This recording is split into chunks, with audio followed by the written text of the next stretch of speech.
Aquí, en la capital del país, ya vemos evidencias de cómo este mosaico de Megido, de 1800 años de antigüedad y magníficamente conservado en el corazón del norte de Israel, bajo el agrietado suelo de piedra de una prisión moderna, albergaba algo ancestral. No oro ni riquezas, sino un mensaje enterrado bajo siglos de silencio.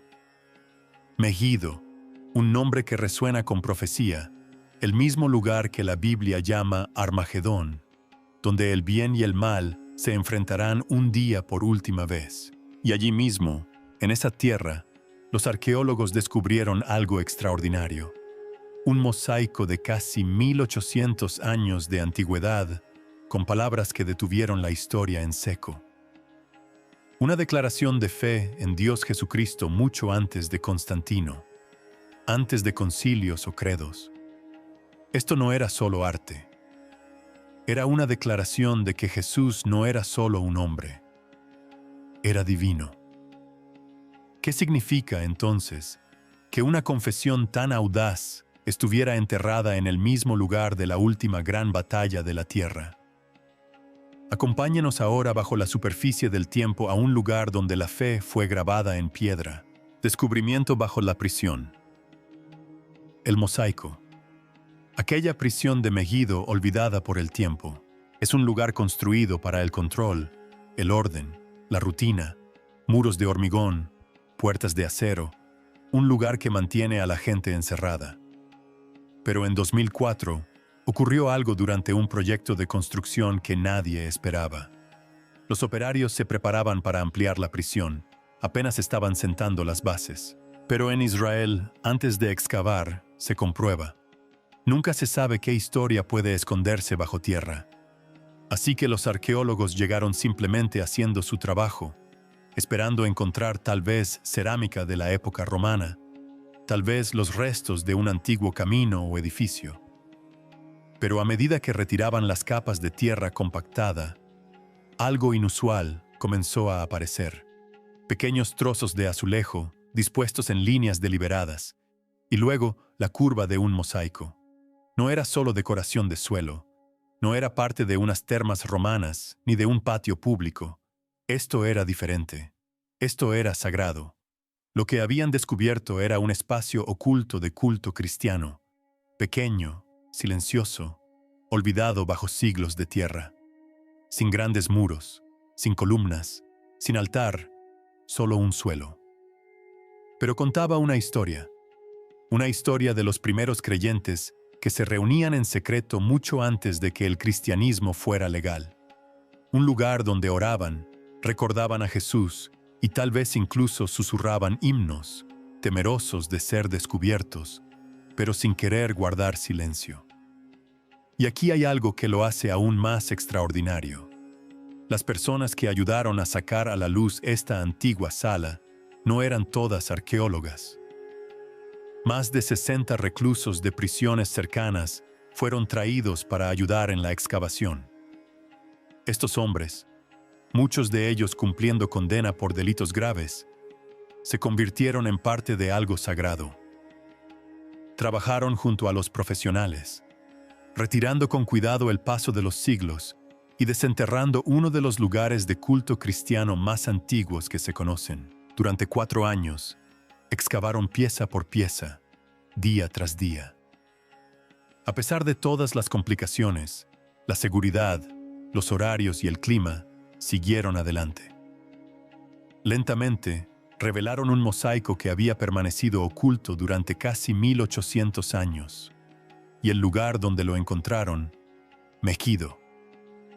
Este nombre puede sonar familiar, pues en el libro de Apocalipsis 16 también se le llama Armagedón, el lugar de la batalla final entre el bien y el mal, el lugar donde se espera que algún día el cielo y la tierra colisionen.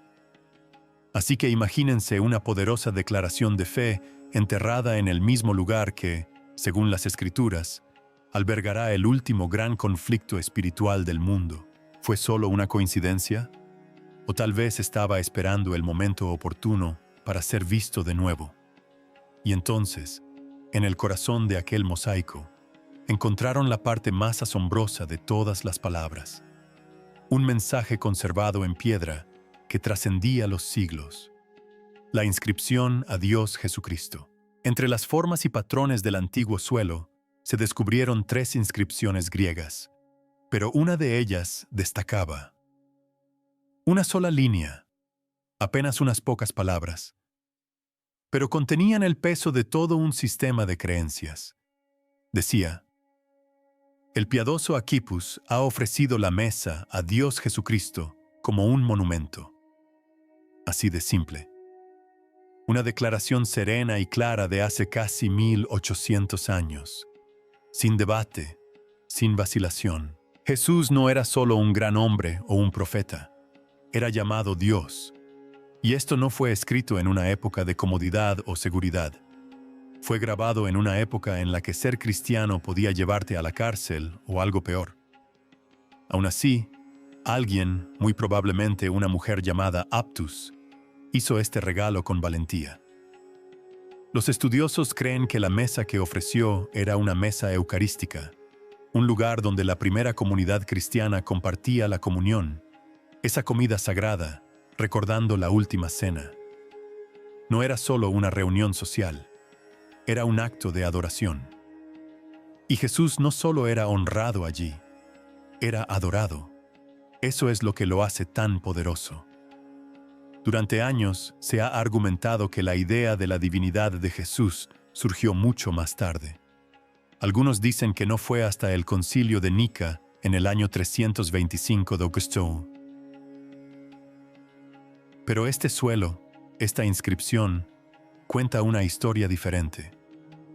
Nos muestra que la creencia en Jesús como Dios ya estaba profundamente arraigada en los corazones de sus seguidores casi un siglo antes.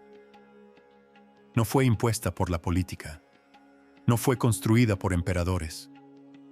Surgió de la nada, de gente como un cetro que sabía quién era Jesús y no tenía miedo de decirlo. Y piensen en el valor que se necesitó para inscribir esas palabras.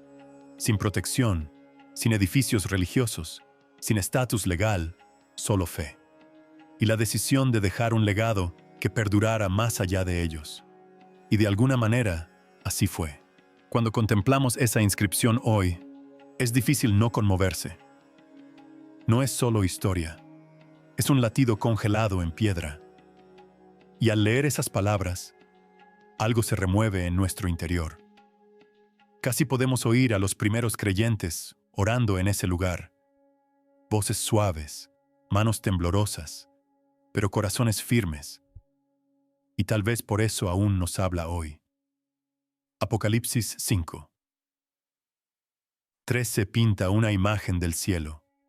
Toda criatura elevando su voz en alabanza al que está en el trono y al Cordero. Pero aquí mismo, en un mosaico en Megido, vemos esa alabanza ya ocurriendo en silencio, con fidelidad, mucho antes de que el mundo estuviera preparado para comprender. Es como si el cielo y la tierra ya cantaran en armonía. Teología y piedra, el simbolismo del pez.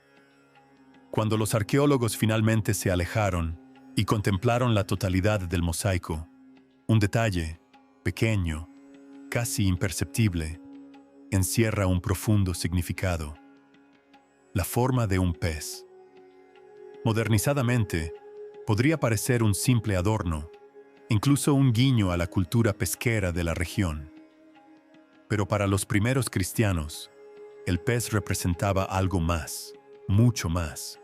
En griego la palabra para pez es iktas, pero esas letras no solo formaban una palabra, sino un acrónimo. Cada letra representaba una frase. Jesús Teugios Soter significa Jesucristo, Hijo de Dios, Salvador. Era una discreta declaración de fe en una época en la que las declaraciones públicas podían acarrear arrestos o consecuencias peores. En aquellos primeros años, los creyentes a menudo debían ser cautelosos. Identificarse públicamente como seguidor de Jesús no solo era impopular, sino peligroso.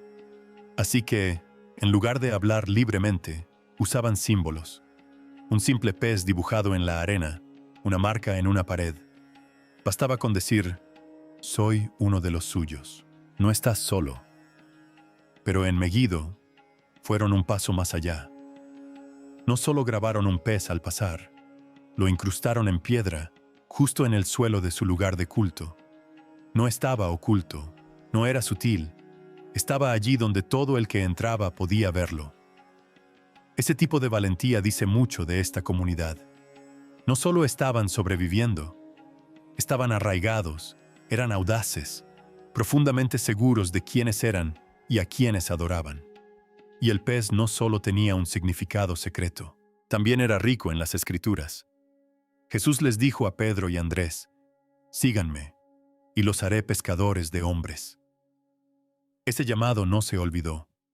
Estos primeros cristianos se veían a sí mismos como parte de esa misma misión, compartiendo el mensaje, atrayendo a otros. Y hay más. El milagro de los panes y los peces, la alimentación de los 5,000, era más que hambre. Era sobre aquel que provee, que multiplica lo que ofrecemos, que convierte lo poco que tenemos en más que suficiente. Para ellos, el pez era un recordatorio de la provisión divina, del Dios que vio, cuidó y actuó. Así que cuando ves esa imagen colocada junto a la inscripción al Dios Jesucristo, empiezas a sentir el peso de lo que creían. No solo honraban a un maestro, proclamaban al Hijo de Dios, su Salvador, en silencio, con reverencia, permanentemente, y todo ello en forma de pez. El culto cristiano primitivo ante Constantino. Ahora, imaginemos cómo debió ser entrar en ese espacio de oración en el siglo III, sin columnas de mármol, sin vidrieras, solo paredes de piedra, un suelo de mosaico y la silenciosa presencia de personas reunidas con un único propósito: orar. No se trataba de una iglesia pública, no estaba autorizada por el Estado. Probablemente formaba parte de la casa de alguien o de un patio acondicionado para uso sagrado. Era modesto, pero suficiente. En esa sala, los creyentes se reunieron para compartir la Eucaristía. Recordaron a Jesús, partieron el pan, oraron, y lo hicieron sabiendo que sus reuniones no solo eran contraculturales, sino también ilegales. Aún así, acudieron. Y eso nos revela algo profundo sobre su fe. No la adoptaron por facilidad, no la heredaron pasivamente. Estaban dispuestos a arriesgarlo todo por ella. Y lo que encontramos en ese espacio, en ese suelo, en esa inscripción, es una teología que dista mucho de ser incierta. Estos primeros cristianos no estaban aún definiendo sus creencias. Ya lo tenían claro.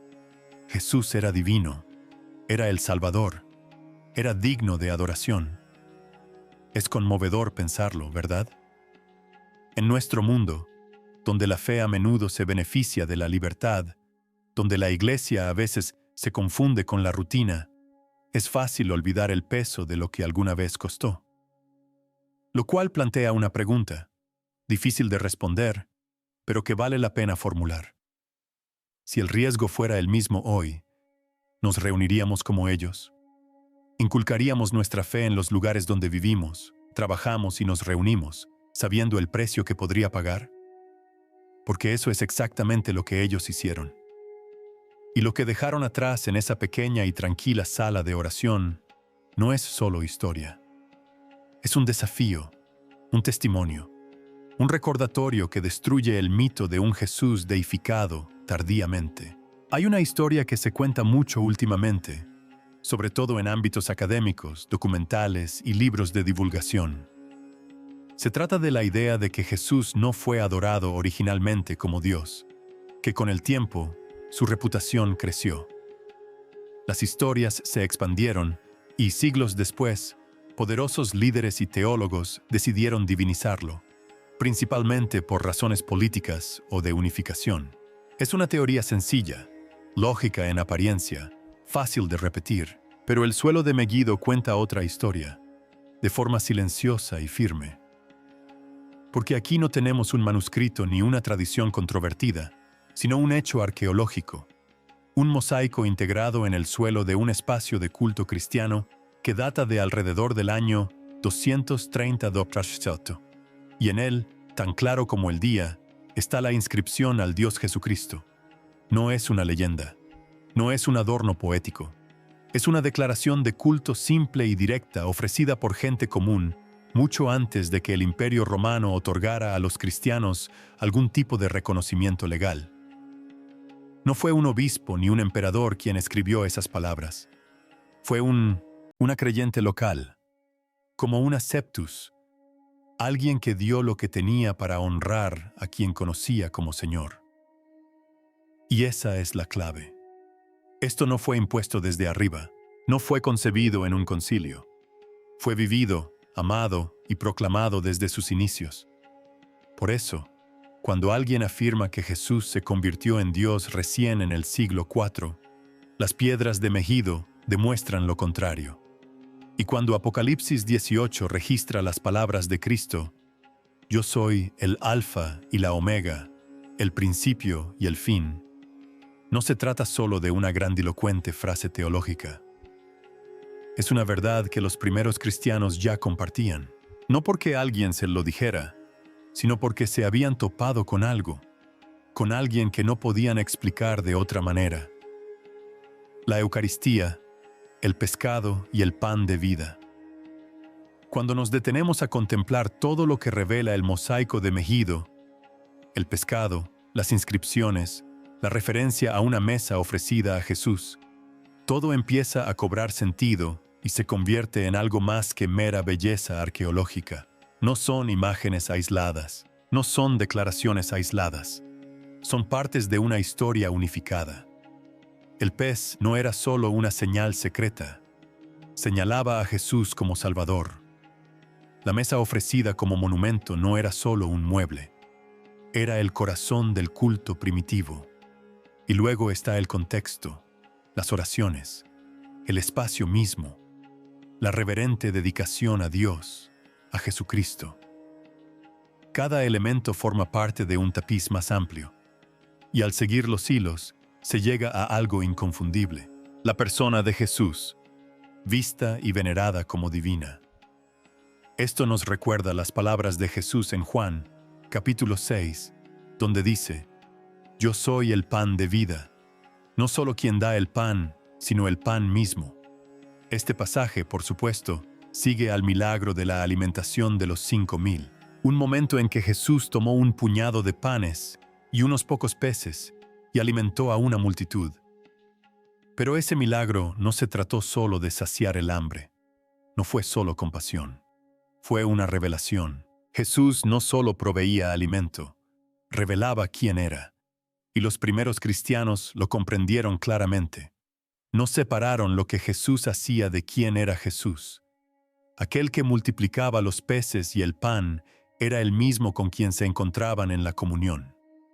El mismo en quien confiaban como Salvador. El mismo a quien llamaban Dios. Cuando observamos este mosaico, no solo estamos viendo una obra de arte devocional, estamos en medio de una declaración teológica plasmada en azulejos y piedra, elaborada por manos que sabían exactamente lo que proclamaban. No era una puesta en escena, no era un adorno, era culto como confesión, culto como identidad, culto como teología. Esta pequeña sala de oración en Megido quizás no tuviera grandeza, pero de una manera silenciosa y poderosa, hablaba más alto que cualquier catedral. Contaba la historia de Jesús no solo como se le recuerda, sino como se le encuentra. No solo como maestro o profeta, sino como el pan de vida, como Dios entre ellos. ¿Por qué importa hoy? Fe, evidencia y legado. Ahora bien, todo esto nos lleva a una pregunta sencilla pero importante. ¿Por qué es importante? ¿Por qué debería importarnos hoy un antiguo mosaico bajo una prisión en el norte de Israel? La respuesta es a la vez personal y profunda. Este mosaico no es solo una pieza de museo, no es solo algo para admirar tras un cristal. Es una voz del pasado, una voz que se niega a ser silenciada, una voz que nos dice que los primeros seguidores de Jesús no estaban confundidos, No dudaban ni esperaban permiso para creer. Ya sabían a quién adoraban. Y lo que dejaron atrás es más que piedra y símbolo. Es evidencia. Da peso a los evangelios. Otorga credibilidad a las afirmaciones de la iglesia primitiva. Demuestra que la teología que leemos en el Nuevo Testamento no evolucionó lentamente. Ya estaba viva, ya se vivía, ya se honraba en lugares ocultos como Megiddo. Para los creyentes de hoy, esto debería ser increíblemente alentador, porque significa que nuestra fe no se basa en leyendas ni folclore. Está arraigada en la historia, en el testimonio, en la verdad grabada no solo en las Escrituras, sino en piedra. Y para aquellos que siguen siendo escépticos, que se preguntan si la creencia en Jesús como Dios fue algo inventado mucho después, por razones políticas o institucionales, este mosaico presenta un desafío silencioso pero inquebrantable. Si Jesús no fue considerado divino desde el principio, ¿por qué sus primeros seguidores incorporaron esa creencia en los cimientos mismos de sus lugares de culto? ¿Por qué correr tal riesgo? ¿Por qué hacer una afirmación tan audaz a menos que ya fuera profunda e innegablemente real para ellos? En un mundo que a menudo se vuelve más cínico, más desdeñoso, incluso hostil hacia la fe, este descubrimiento genera una especie de resistencia silenciosa. Nos recuerda que la verdad no siempre está a la vista. A veces se esconde bajo tierra, a veces sobrevive en los rincones más recónditos, pero siempre perdura. Y ahora que ha sido desenterrada, vuelve a hablar. Las piedras bajo Megiddo han contado su historia. Nos han mostrado la audacia de la fe primitiva, la claridad del culto primitivo y la verdad perdurable de quién es Jesús. Y tal vez, solo tal vez, esa historia ha salido a la luz de nuevo porque ahora es más necesaria que nunca.